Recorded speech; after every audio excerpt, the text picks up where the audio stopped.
Chronique de Sarah Noël pour mon livre Sapin lilas. Une fois n'est pas coutume, ici on parle de mon livre Sapin lilas. Salut les petits lus!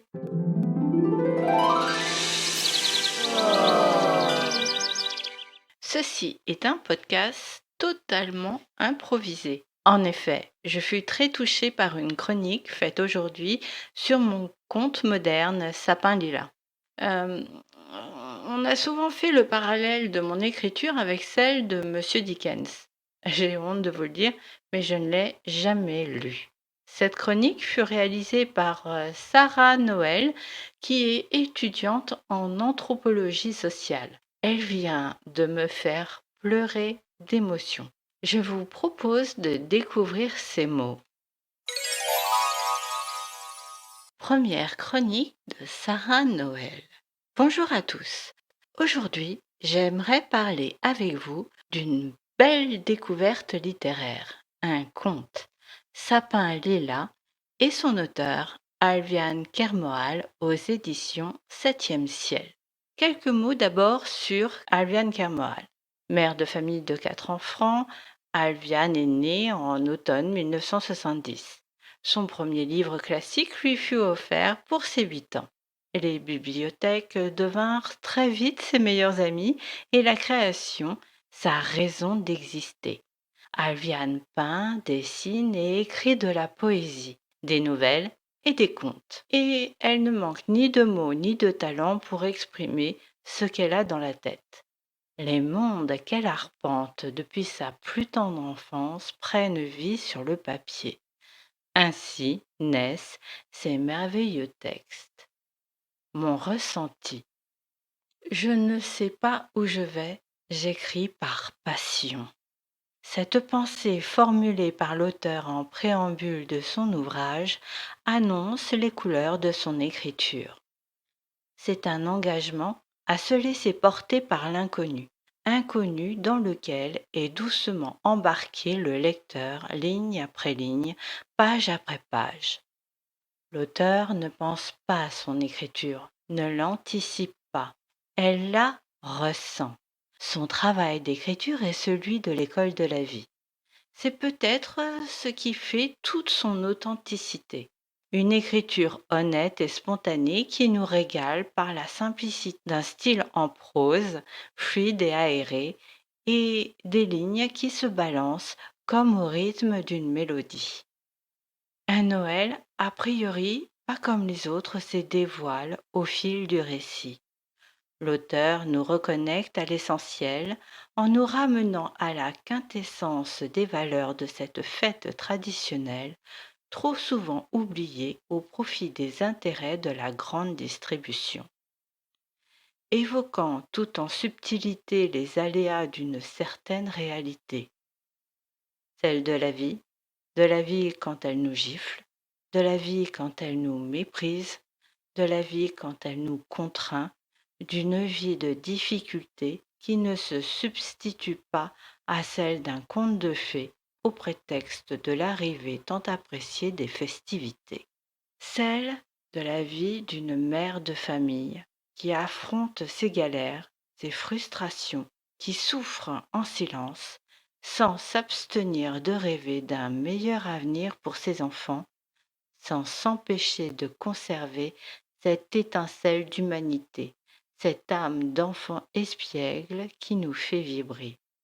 L'auteur interroge sur la nature de nos véritables richesses et nous montre que ces petits instants de bonheur et de joie simple sont nos plus beaux cadeaux.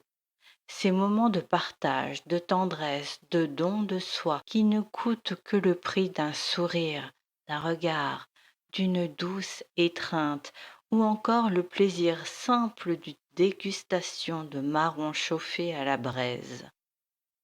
Un rappel de ces préciosités sacrées que nous évoquait déjà Dickens dans un chant de Noël. On se rappellera du personnage de Scrooge, ce vieil homme d'affaires bougon et pingre, aussi solitaire qu'hermétique aux fêtes, tout particulièrement Noël, et dont le principal talent consistait à repousser tous ceux qu'il croisait sur sa route. Sibyl et Scrooge seraient alors à l'image des deux faces d'une même pièce. Les richesses matérielles entourant Scrooge étant ici remplacées par l'insécurité financière de Sibyl, l'indifférence et l'égoïsme par l'humilité et la générosité, les fantômes des trois temps par le sapin lilas. Ce petit sapin lilas, ou Grinch cadeau, comme aime à l'appeler l'auteur, ce petit rien fait avec ce que l'on a sous la main pour l'offrir à Noël, constitue un rappel du plus grand bien que l'on possède. Lequel? Allons, vous avez la réponse. En somme, un témoignage pudique sur la vie, ses vicissitudes, cette traversée des difficultés dont les moments d'étincelle agissent comme une petite bulle d'oxygène. On y découvre qui sont les véritables héros dans nos sociétés souvent abandonnées aux préjugés. Une jolie leçon d'humanité portée par un personnage qui nous touche, tant par sa résilience que son amour pour son prochain et sa capacité à voir la vie à travers des fresques colorées. Nous n'avons pas d'autre choix que de réfléchir sur celui qui porte la réelle misère en lui. À Albiane Gamal, merci pour ce délicieux conte que l'on pourrait presque qualifier d'autobiographique. On le lit d'une traite. Bon, je vous donne le résumé puisqu'elle l'a mis. Moi, je le connais par cœur. Sibyl, mère célibataire, contemple avec ses jumeaux les belles vitrines des grands magasins parisiens. Les fêtes de Noël accroissent la détresse de cette femme qui, bien qu'elle travaille, ne peut rien offrir à ses enfants si ce n'est de l'amour et de la dignité. La magie de ces rares instants est éphémère, et la simple rencontre d'un dandy de passage suffira à la gâcher. L'ambiance d'une veillée en famille suffira-t-elle à rapprocher deux mondes pourtant si différents? Rien ne nous porte à y croire. Mais c'est sans compter avec ce sapin lilas qui scintille dans le salon. Alors j'ai pas l'habitude. Non, j'ai pas l'habitude de vous faire de la pub pour mes livres. Mais ça, je tenais à vous le dire parce que ça m'a vraiment, vraiment touchée. Alors bien sûr, je remercie je la remercie pour ces mots qui m'ont redonné envie de continuer à écrire.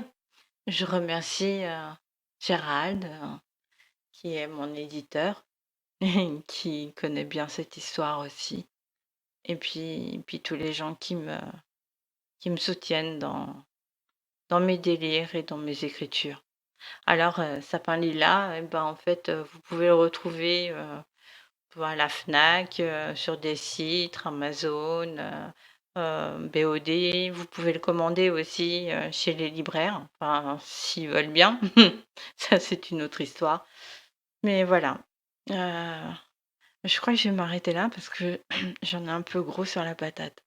C'est pas tous les jours que je dis ça. Et même si j'ai eu beaucoup de retours très positifs, ça me fait toujours quelque chose de voir que j'ai réussi à toucher la personne qui l'a lu. Allez, bisous. À bientôt les petits lus.